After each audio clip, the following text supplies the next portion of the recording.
jemaat Tuhan yang dikasihi oleh Tuhan kita Yesus Kristus, sebelum kita mendengarkan kebenaran firman Tuhan, mari kita berdoa. Bapa, kami mengucap syukur, berterima kasih atas berkat penyertaan-Mu. Kalau kami ada sampai saat ini, semua hanya karena anugerah-Mu. Pada saat ini kami akan mendengarkan sebagian dari firman-Mu. Kau berkati hamba-Mu yang telah Kau persiapkan untuk memberitakan firman-Mu. Pakai mulut bibir hamba-Mu, biarlah setiap perkataan yang keluar dari mulutnya itu berasal daripada Engkau, Tuhan. Kau berkati juga jemaat Tuhan yang mendengarkan kebenaran firman Tuhan pada saat ini. Biarlah firman Tuhan yang mereka dengar dapat tertanam dan termeterai dalam kehidupan mereka sehari-hari. Terlebih lagi mereka dapat melakukannya dalam kehidupan mereka, Bapa. Waktu ini kami menserahkan ke dalam tangan-Mu. Inilah yang menjadi doa kami, yang kami alaskan hanya dalam nama Tuhan Yesus Kristus. Haleluya. Amin. Puji Tuhan untuk kesempatan yang diberikan kepada saya pada saat ini untuk menyampaikan kebenaran firman Tuhan. Kita bersyukur untuk penyertaan Tuhan di sepanjang kehidupan kita, hingga pada saat ini kita boleh memasuki bulan yang baru di bulan Agustus ini. Semua itu hanya karena kemurahan Tuhan. Seperti yang kita ketahui bersama, pada bulan Agustus Gereja Kemah Injil Indonesia memperingati bulan Agustus sebagai bulan misi. Dan pada bulan ini juga Gereja Kemah Injil Indonesia telah menetapkan tema-tema untuk setiap minggu kita pelajari bersama. Saat ini di minggu pertama bulan misi, kita akan belajar bersama-sama dari kebenaran firman Tuhan di bawah satu tema, yaitu gereja yang bertumbuh dalam pengajaran tentang Tuhan. Baik jemaat Tuhan yang dikasihi oleh Tuhan kita Yesus Kristus, pernahkah kita melihat sebuah pohon? Saya yakin setiap kita pasti pernah melihatnya, baik itu di rumah kita sendiri atau dimanapun, atau mungkin kita pernah menanam pohon. Pada saat kita ingin menanam pohon, tidak mungkin pohon itu langsung menjadi besar atau langsung pohon itu berbuah. Pasti membutuhkan sebuah proses dalam penanaman pohon, mulai dari bibit terkecil, mulai terus tumbuh ke tunas, terus menjadi besar-besar dan akhirnya berbuah. Suatu pohon bisa dikatakan bertumbuh dengan baik atau bertumbuh dengan subur dapat dilihat dari buahnya. Jika buah pohon tersebut banyak atau pohon tersebut berbuah, berarti pertumbuhan dari pohon itu baik. Sedangkan jika buah dari pohon itu tidak baik atau pohon itu tidak berbuah, maka pertumbuhan dari pohon itu mungkin kurang baik. Pada hari ini kita juga akan belajar tentang pertumbuhan, tapi yang pastinya bukan pertumbuhan pohon atau tumbuhan, melainkan pertumbuhan gereja. Ada salah satu statement berkata bahwa gereja yang bertumbuh adalah gereja yang bertumbuh dalam pengajaran akan Tuhan. Mari kita bersama-sama membuka Alkitab kita dalam Kisah Para Rasul 2 ayat 42. Sekali lagi, Kisah Para Rasul 2 ayat 42. Saya akan membacakannya bagi jemaat sekalian.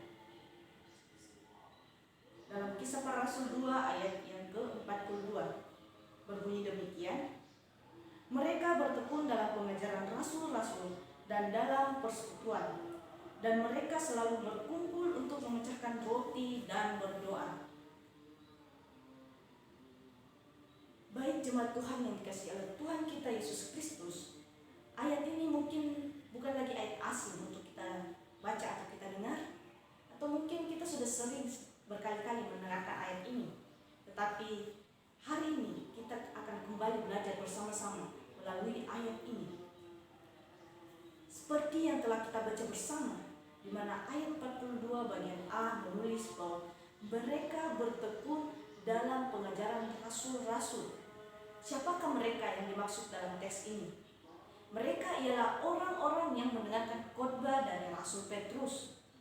Di ayat-ayat sebelumnya menjelaskan bagaimana para rasul menerima Roh Kudus, dan setelah itu bangkitlah Rasul Petrus dan rasul-rasul yang lain dan mulai berkhotbah dengan penuh kuasa dari Roh Kudus depan banyak orang pada saat itu di Yerusalem.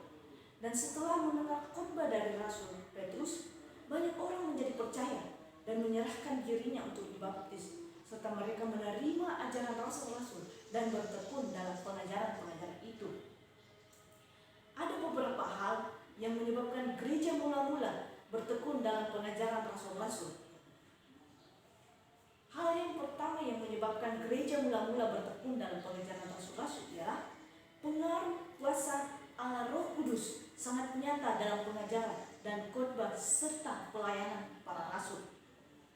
Kalau kita melihat dalam ayat 1 hingga ayatnya yang ke-13 dalam pasal 2 ini, kita bisa melihat bagaimana Roh Kudus tercurah atas rasul-rasul. Dan setelah Roh Kudus tercurah atas mereka, mereka bangkit dan mulai berkhotbah dan mengajar. Bahkan di ayat yang ke-14 hingga ayatnya yang ke-40 dicatat bagaimana Rasul Petrus dengan penuh kuasa Roh Kudus berkhotbah di depan banyak orang di Yerusalem.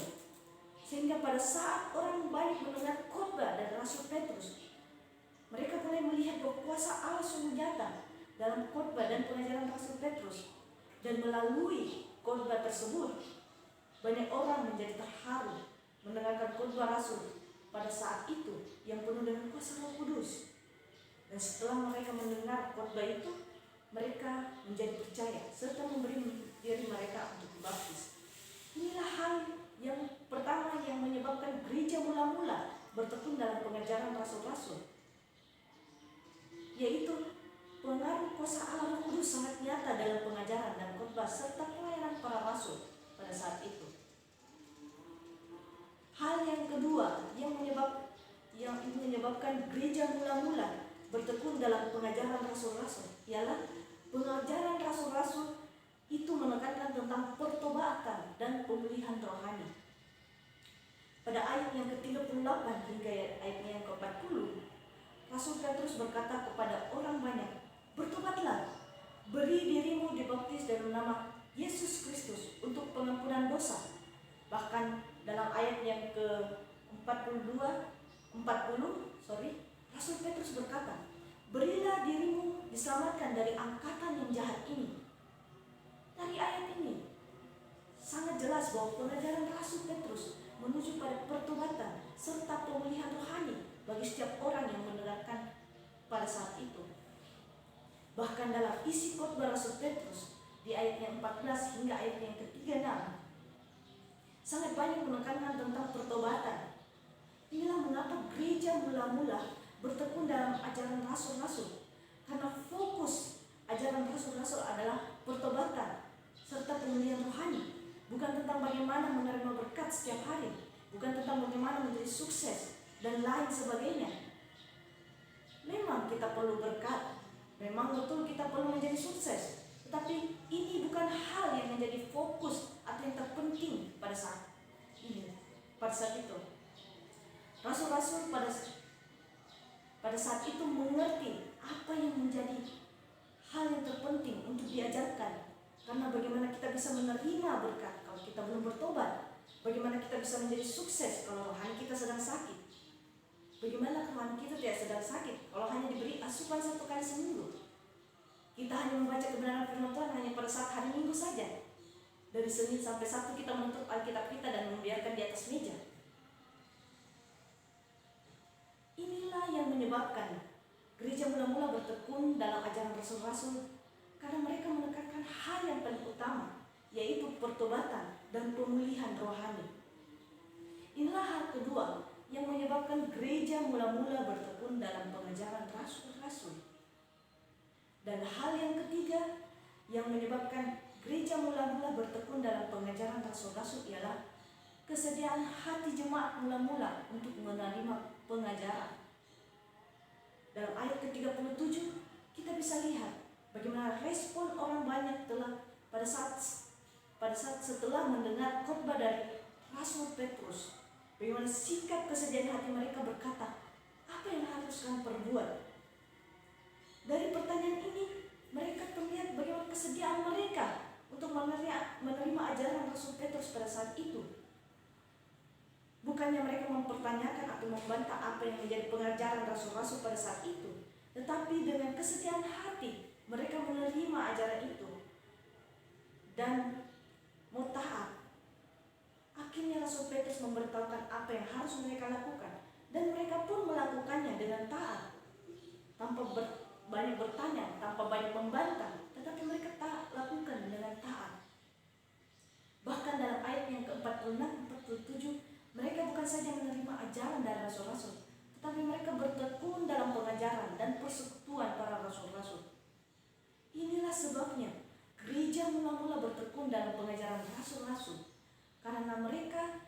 berkesediaan hati menerima ajaran Rasul itu. Bukan saja dengan kesediaan hati, mereka bertekun membenarkan, mereka bertekun dengan pengajaran-pengajaran itu. Inilah ketiga hal yang menyebabkan gereja mula-mula bertekun dalam pengajaran rasul-rasul. Apa yang menjadi implikasi untuk kita pada saat ini? Saya menemukan 4 implikasi yang bisa kita pelajari dari kebenaran firman Tuhan yang kita pelajari hari ini. Implikasi yang pertama, gereja yang bertumbuh adalah gereja yang anggotanya taat akan firman Tuhan, bertumbuh dalam iman. Jika kita ingin melihat gereja yang bertumbuh, maka semua anggota taat akan firman Tuhan. Jangan hanya gembala atau BPJ saja yang taat, tetapi seluruh anggota, baik muda, tua, besar, kecil, taat akan firman Tuhan dan mau bertumbuh dalam iman.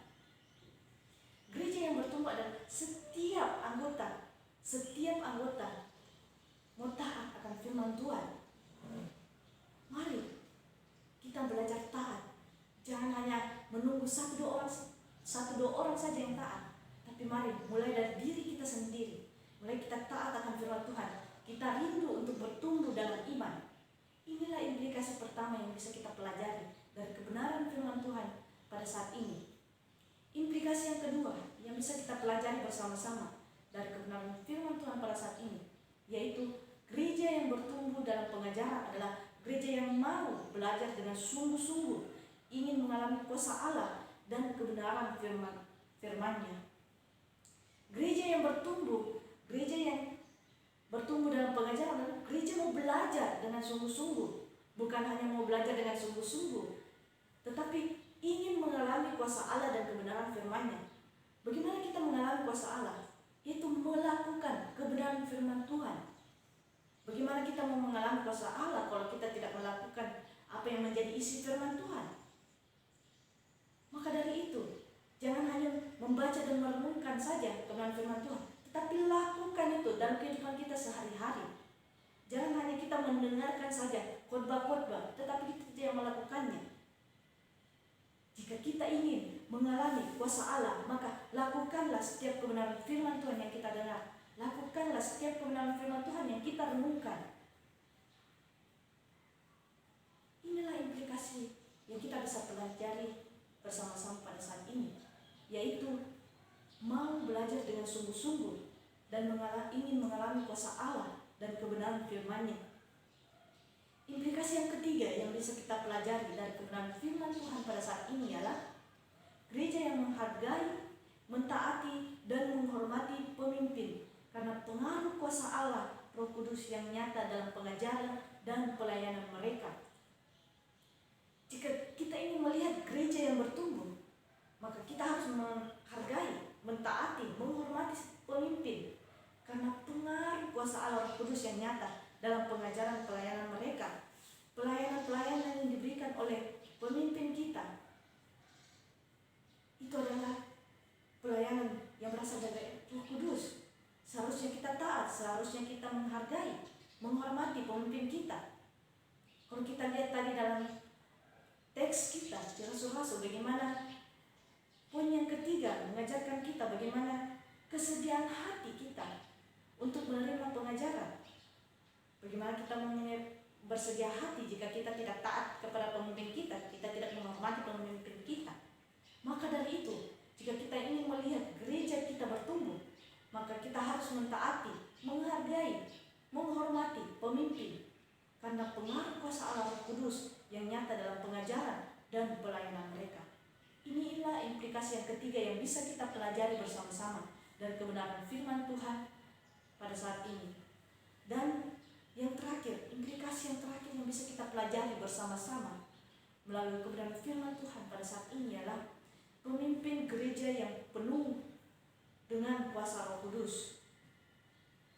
Jika setiap pemimpin gereja perlu untuk memimpin dengan pimpinan kuasa Roh Kudus, jangan memimpin dengan hikmat sendiri, pemikiran sendiri, akal budi sendiri, mengandalkan diri sendiri. Pemimpin gereja yang ingin gereja yang bertumbuh adalah pemimpin yang berserah penuh pada Tuhan, mengandalkan Roh Kudus setiap dalam kepemimpinan, berjalan, meminta hikmat daripada Tuhan. Karena tanpa Tuhan kita tidak bisa berbuat apa-apa. Maka dari itu kita perlu pimpinan Roh Kudus, perlu kuasa dari Roh Kudus untuk memimpin gereja. Bagaimana kita mau melihat gereja kita bertumbuh jika kita tidak meminta pimpinan daripada Roh Kudus? Karena secara manusia kita terbatas, tapi bersama Tuhan kita berjalan, kita dapat melakukan hal-hal yang luar biasa. Inilah keempat implikasi yang dapat kita pelajari bersama melalui dari kebenaran firman Tuhan yang kita pelajari pada hari ini. Mari kita berdoa. Bapa, kami mengucap syukur, berterima kasih atas berkat penyertaan-Mu. Pada saat ini kami telah mendengarkan sebagian dari firman-Mu Tuhan. Biarlah kami dapat belajar bersama-sama menjadi gereja yang mau bertumbuh, gereja yang mau taat akan setiap pengajaran-pengajaran yang berasal daripada Engkau Tuhan. Dan biarlah firman yang hari ini kami dengarkan bersama-sama kiranya dapat kami lakukan dalam kehidupan kami sehari-hari. Terima kasih Tuhan untuk waktu dan kesempatan yang Kau berikan. Kami mengakhiri kegiatan pada hari ini dalam nama Tuhan Yesus Kristus. Haleluya. Amin. Tuhan Yesus memberkati.